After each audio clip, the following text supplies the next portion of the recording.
Brother, I'm fascinating to hear stories, man, because Big Daz a dog has given me a little prerequisite. Basically, he just said he's a cool guy, part of Team Spirit, obviously.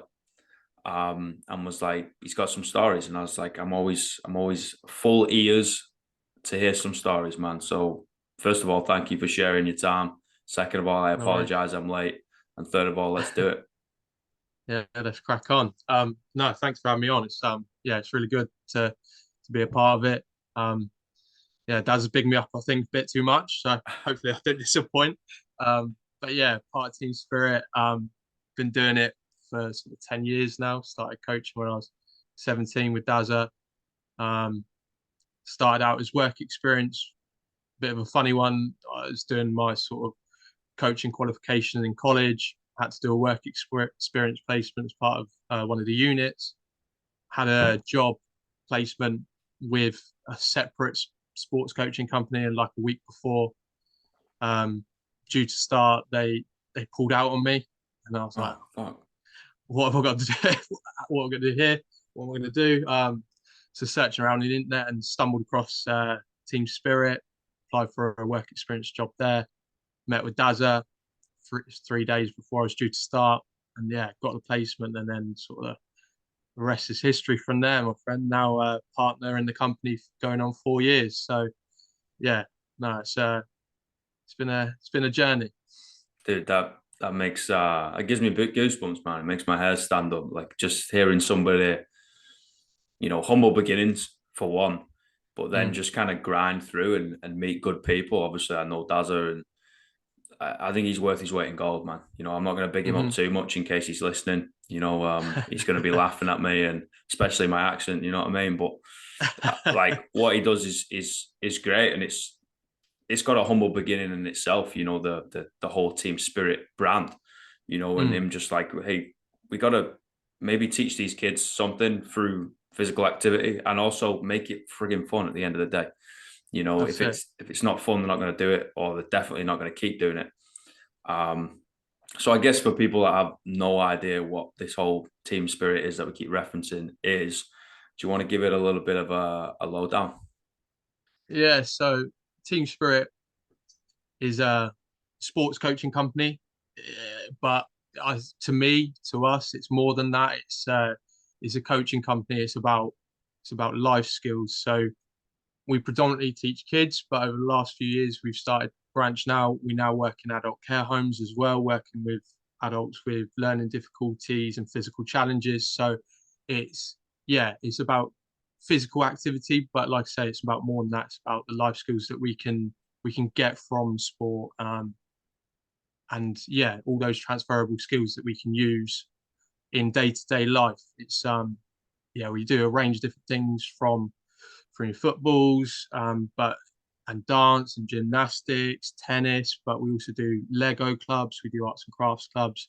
It's it's using all those different things, those tools that we can talk and learn about each other really, and sort of build a community around that. So that's what Team Spirit is in a nutshell, really.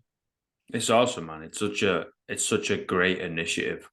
You know what I mean? Like, I mean, I'm biased at the end of the day. I like all you guys that work for the business. I like the business itself, and I've had the pleasure of shadowing a day. Just kind of being a fly on the wall and witnessing you guys do your thing, and it's awesome. It really is. But I'm fascinated in the concept of exploring alternative ways of learning.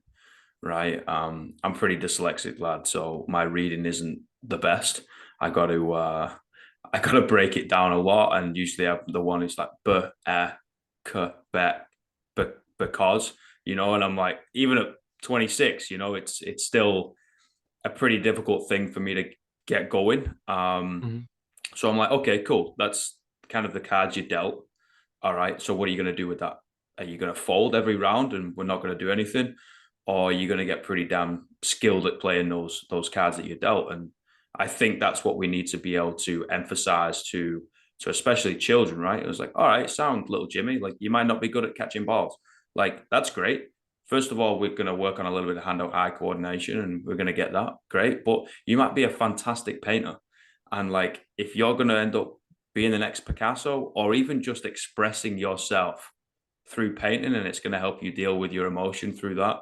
Like, that's awesome. Go do that. I think breaking the mold of you're going to be the next Cristiano Ronaldo or Messi or Johnny Wilkinson. And if you're not one of those three, then get out of my class.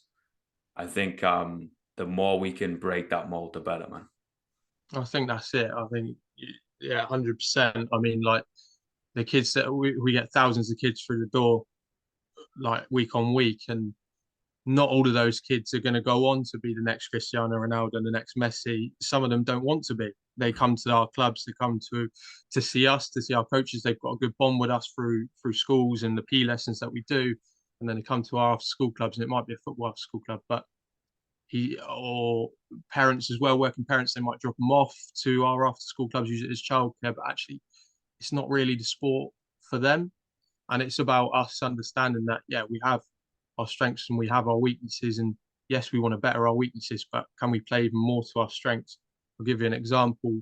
I had a kid on my course as a football club, and he's no footballer, and he doesn't want to be, but he's an avid artist. He loves his art. So it's about us as people, us as coaches, and how can we facilitate that? So thought about it, went home and sort of did some research and looked up some different ideas. And basically, what we did was we got some covers to put over his shoes, like the forensic people use. Got a ball, got some paint, covered the ball in paint, got some massive sheets of paper out on the playground, and like he's dribbling the ball around, creating his artwork using football skills, but it's art. It's his art, and that's playing to his strengths. There's no point going out there saying you must dribble the ball around these cones. It's not for him. It's not going to be enjoyable. So how can we make it enjoyable? How can we get him active and doing these things, but play to his strengths as well? That's that's so unique and so awesome. I've never heard of anything about like around that. Like that's wicked, man. And you're allowing that child to express themselves. And I think that, again, that's another big thing. We like to place them in boxes, right? Especially in academic senses, and usually we have beaten any sense of creativity out of them, metaphorically speaking, of course, Mm-hmm. by the age of 18. And then it's like, okay, cool, like, oh, why is everybody the same these days, and everybody's like boring, they only want to do A, B, or C, and they've forgotten about the rest of the alphabet. It's like, because you taught them that way. Like, Yeah, if you don't get A, B, or C, you failed. Like, yeah, how about we look at it, pre the issue arises, and that's where I got so much admiration for you guys in the team, is because it's the opposite of my forte, for example, quote unquote. I like the 12 to 18, right? And you guys get them before that. I like them during the messed up ages of the juvenile detention orders and robbing corner shops and stuff. I like it when it's kind of happening, yeah, and but you guys have got the difficult thing of like, okay, well, if I can foresee an issue occurring with this child, whether it's because of their environment or whether it's because of like some sort of innate thing that they've been given, like the card that they've been given by life, right? How are we able to adapt our coaching in a way to benefit this kid as much as possible? And I think that's it. that is such a that is such a beautiful thing, man. Like, It's it's like being preventative, isn't it? Sort yeah, of 100%. you're sort of dealing with at the moment. For us, it's how can we give them the tools to be able to deal with that themselves when they Mm. get in that moment. If there isn't someone around them, if there isn't a team spirit coach around, if there isn't an Alex around, how can they deal with that themselves? And if we can give them those tools early on, then they're only going to flourish and be better for it. And that's in again in a nutshell, that's what team spirit's about. It's about making a difference to people, and if we, and the whole world's going to be better for that at the end of it. So that's what we try to achieve. Yeah, 100%, man. Like, I bring it up all the time with people in CrossFit classes or close friends, where we just go out for coffee and just kind of shoot the breeze of like, how about we start to put fires out before they start? Like, it's like, what do you mean? I was like, well, if you see something becoming an issue, why don't you just divert rather than just driving straight into it and be like, oh no, here's another issue arose. And I'm like, yeah, let's prevent it rather than react. You Mm, know, I know it kind of contradicts my last point, but I do like it when those the kids are already halfway in that door or down the wrong path, you know, and you're like, all right, you got a T junction. You know, you're going to go left or right. Left takes you to a 4x4 cell.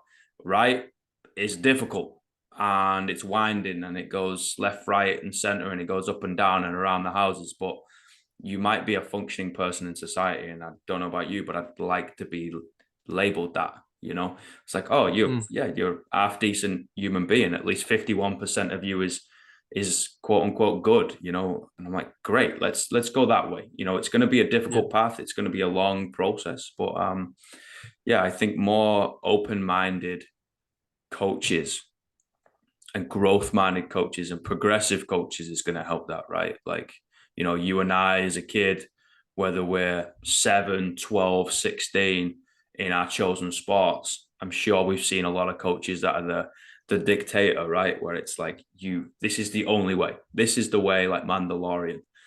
And it works for about this percent of the people, you know, maybe Mm, 5%. And it's great. And then it kind of works for about 15%.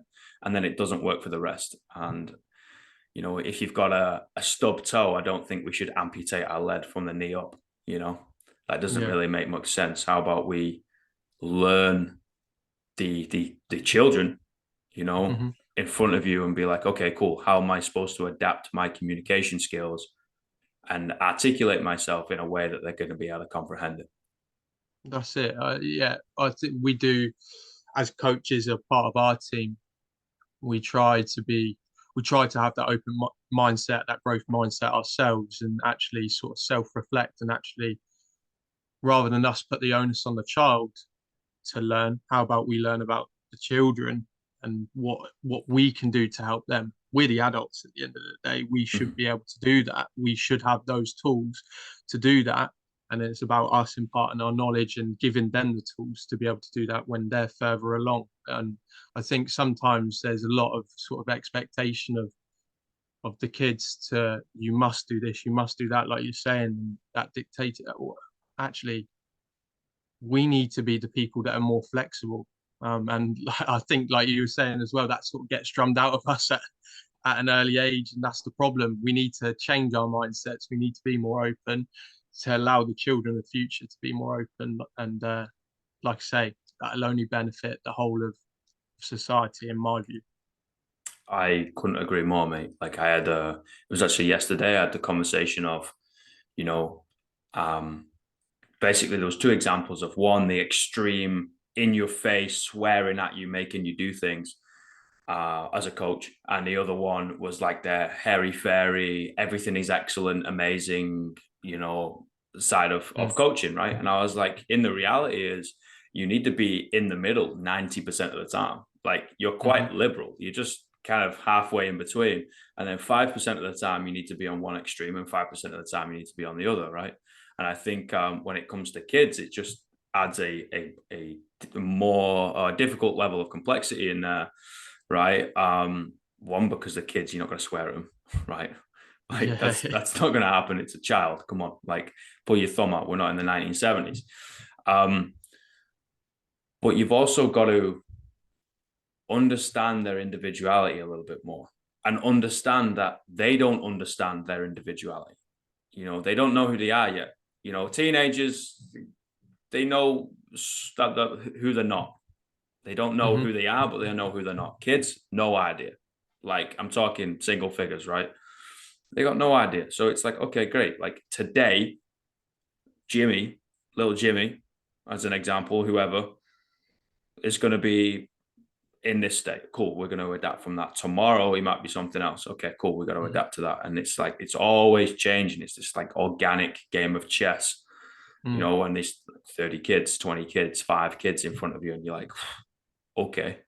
And then we have to add the complexity of we change. You know, we might have had a hmm. stressful day at work, or you've gone through a breakup, or your car broke down or something, right? You've had some bad news, your cat got run over or whatever. And it's like, all right, well, you need to um, then acknowledge you're going to change and then adapt it. And it's just this weird, you know, the way I like to think about it. is Harry Potter. You know the stairs move, Yes. and you're like halfway up the stairs, and it just moves, and the staircase is just moving all the time. And you're like, guys, how are we supposed to get to the top of this frigging thing? That's the way I think about coaching. I was like, everything is changing all the time, and I'm like, okay, where's the next step? And let's focus on that one. Absolutely. Yeah. It's that's that's why we love what we do. For us, it's ever changing. It's no day's ever the same. You're always thrown with a new challenge, a new curveball, and like I say, that's where the growth mindset comes in and goes, okay, right, how do I deal with this one? And you come, like you were saying, you have your own challenging moments, and it's just finding a way of sort of being able to park that to one side and going, actually, okay, right, let's explore your challenge together. And actually, that might be able to help me with my challenge as well. It's about helping each other.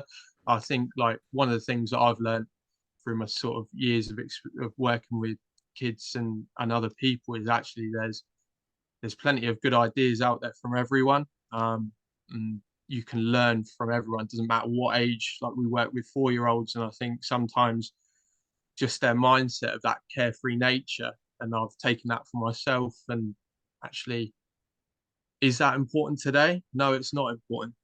Like, there's plenty more things that are important in the world, and you can take something from everybody, and it's just being open enough to sort of receive that as well.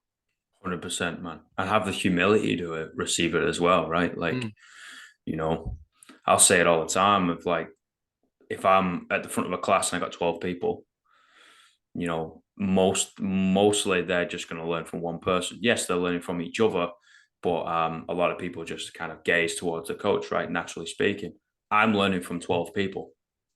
They're learning from yeah. one. And if you're open enough and kind of humble enough to be like, okay, well, I could have done this one better, or I said something, and the little look in their eyes turned a little bit negative rather than positive. I was like, okay, then I need to adapt myself there, and the joke was misplaced or something like that, right? And it's like, okay, Mhm. well, these kids, these young adults, these elderly population, whatever, whoever is in front of you, they're teaching you so much. And I think that is a really, really important point for coaches, man, because you might come in, you might know a little bit more than them in that environment, might know a little bit more than them about football, or, you know, teaching how to air squat or something like that, or metabolic Mhm. pathways. Great, well done. We can all read a textbook and apply it in a practical sense. But at the end of the day, like, they're going to know more in different rooms, so Mhm. we can learn from that. We can do what we're trying to do. We teach them life through the medium of fitness. We can Mhm. learn through the medium of fitness. We're just at Yeah. the front. Yeah. Absolutely. Yeah. It's different perspectives, isn't it? I've been on my own journey. I've got all the experiences that I can pull on, but every person has their own journey. Every person has their own experiences. They have their own views, opinions, and they're all made up of of those experiences, of their upbringing and things like that. And I haven't experienced those, so how can I take it? Well, the only way I can take it is by observing, by listening to those people, and it doesn't matter who they are, how old they are, male, female, whatever. You can take something from everybody. There is something to learn from everybody, and yeah, you just have to be the person that is observing, listening, and probing as well, asking the right questions. But it's a skill. It is a skill, and Yeah. no one's perfect at it. But yeah, you've just got to be open enough and ready for those opportunities to Yeah, for take sure, all that man. information. I completely agree. Like, asking the right question at the right time, or asking another question, is a skill set in itself, right? Like, a lot of the time when we want to jump, okay, next thing, next thing, next thing. We're, oh no, I got to rush through my lesson plan. It's like, guys, just take a second.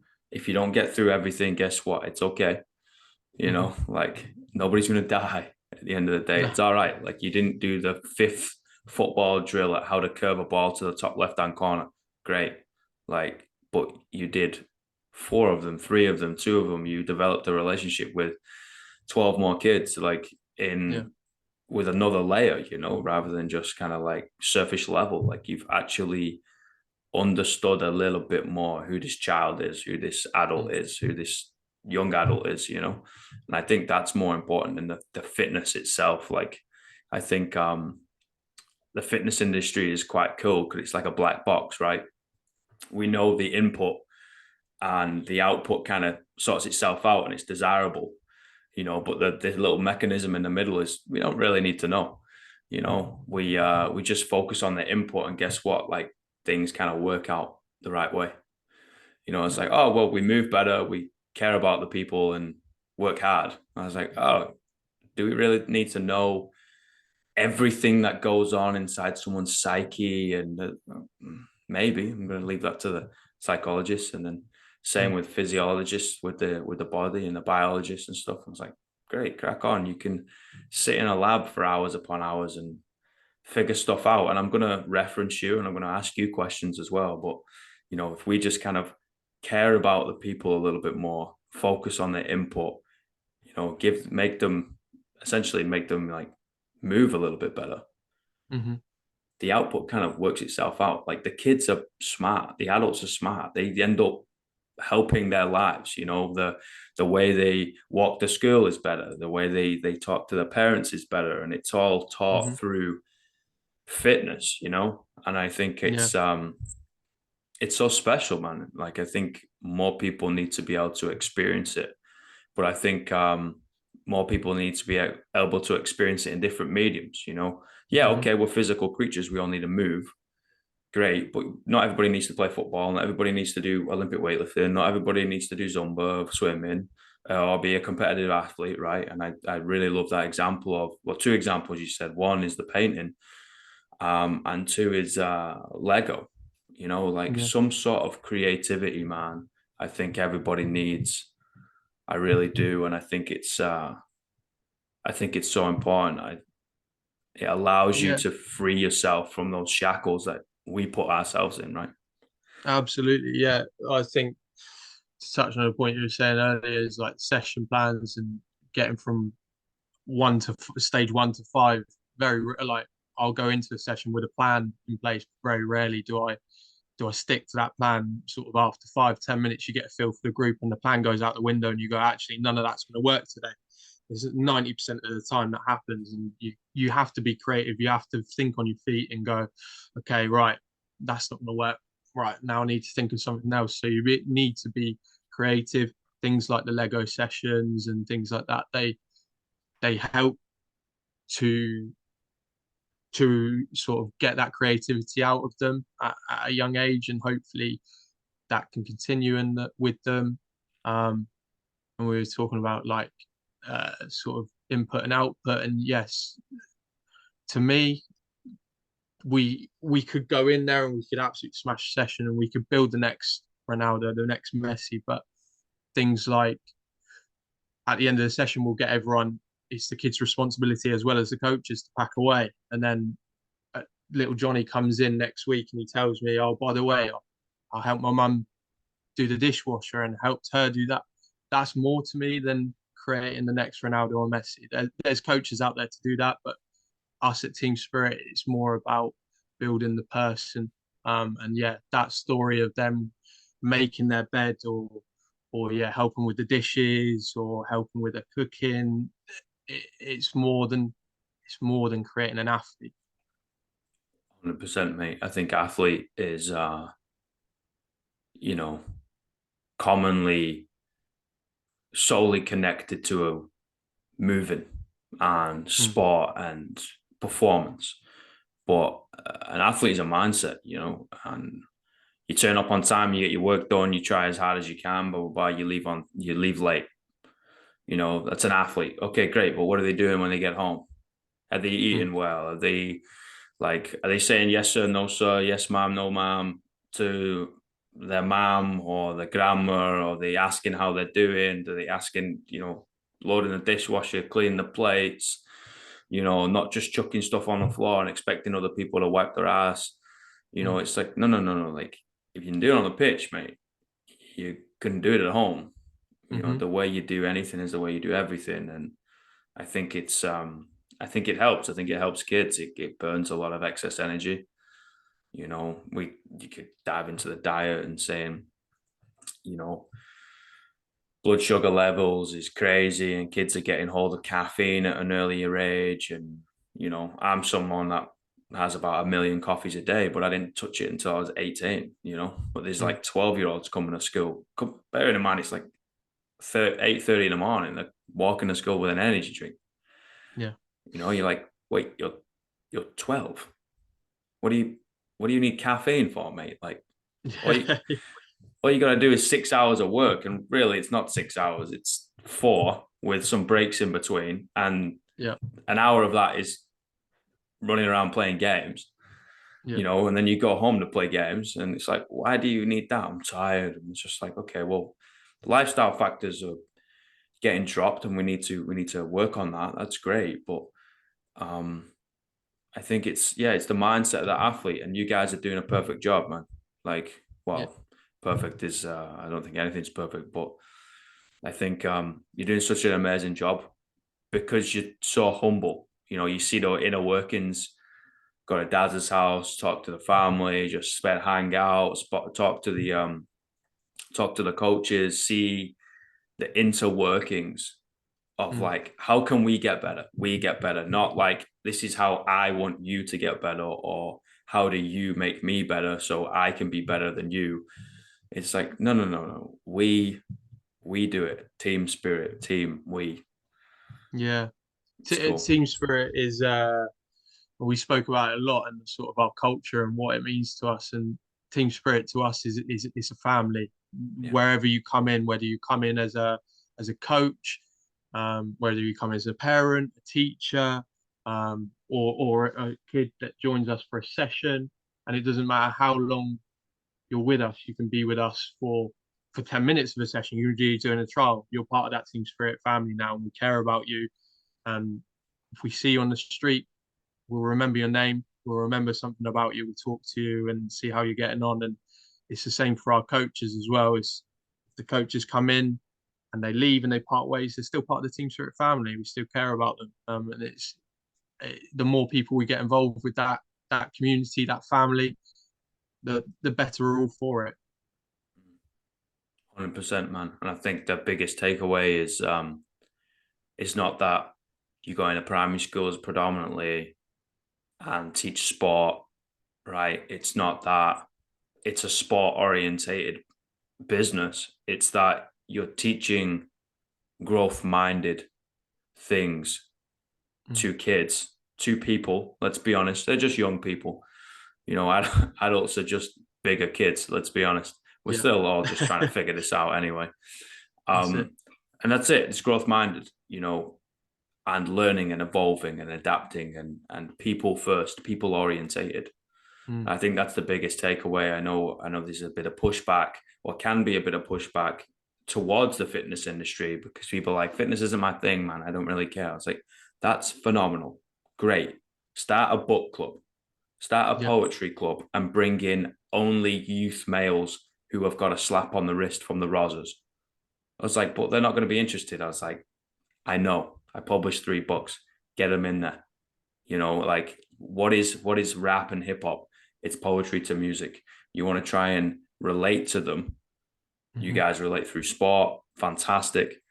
Other avenues can take the lessons what you're trailblazing and be able to adapt it to a different medium. We're gonna do poetry. We're gonna do music. We're gonna do painting. It's something else, right? It's gardening. We're gonna do make an allotment at school, or go to the local park and make something, whatever, right? Engineering, woodwork. There's ways we can teach these kids rather than just sit down, be quiet, copy from the board, you know, and if you don't get a C, I'm going to throw a whiteboard marker at you. Like it it doesn't make sense. You know, it's like you can adapt this. It's all just growth minded. You know, Hmm. yeah, we need to do some exercise. Okay, we're bound to a body, but you can do whatever exercise you want. We can take those lessons, man, and that's why I love it when you branch off into into the Lego club, into different stuff, man. I think it's beautiful to watch. Yeah, and like it's just like we said. I think Daz has said it as well. They're just all tools. All these things are tools to be able to relate to people, like you're saying. It's the sport is great one, and it's back to the classroom. There's many ways of teaching, and we go into schools for like maths week, and we'll do a session, and it's sport, it's getting them active, but how can we involve maths within it? And we can do English lessons, but we can still be active within that. And for us, we go in and we work with teachers and do some CPD with them and go, look, it doesn't all have to be classroom based. You don't have to sit down all the time to get this. Go out, get some fresh air, get moving, and it's been proven through research. The more we move, the more sort of connections we make in the brain, and actually we learn more. And that it comes back to as well is fun, engagement.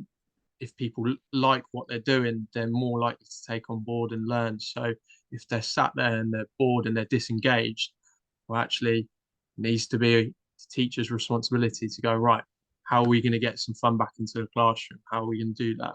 And the schools that we work in now, the teachers, they're getting better. They're really good. They spend a lot of time sort of planning and researching, and they've got the growth mindsets themselves now, and they look for different options and different avenues to teach that, which is it's really exciting. Yeah, it is, man. I've seen the interaction with I think there was they're going to two schools or one school. I can't really no two schools. I've seen the interaction with the teachers and the coaches. Super cool, man. Super Mm, cool. Ultimately, they got the kids first. You know, yeah, that's what's in the front of both the minds. Let's help these kids in any way. What do we need? Dazzle, what do we need? Okay, Miss, what do we need? Cool. Let's adapt from there and move around. You know, it's awesome. yeah. No, it's Dude, so cool. Yeah, we love what we do. dude, I got three quick fire questions. Go for it. What's the greatest piece of life advice you've ever received? Funny enough, it was quite recent. It was from the man Dazza, and it's important to look after yourself before you look after other people. So when you're on a plane and it's going down, whose life mask do you put on first? Do you put on your kids or do you put on yourself? And it's important that you put yourself on before the kids, so you can look after more people that way. Mm, definitely something I had to learn and relearn and relearn over and over again, you know. But as coaches, we tend to put ourselves last. And in Yeah, that 60 minutes of or 30 minutes, 45 minutes that we're coaching, you are last. But outside of that, you have to be first because your job is to put yourself last, if that makes sense. But yeah. You can do a much better job once you've looked after yourself. 110%. Question two: what is the worst piece of life advice you ever received? Uh, Probably that probably that you've got to graft and graft and graft. I think like hard work is important, but I think there's a balance to life, and that's really important. Mm, Yeah, so I've got a great family, and I've got a great job, and I'm lucky with that. And yeah, it's important to have a balance between the two. mm. Yeah, agreed. All right, last question. What are the three words you tell your younger self?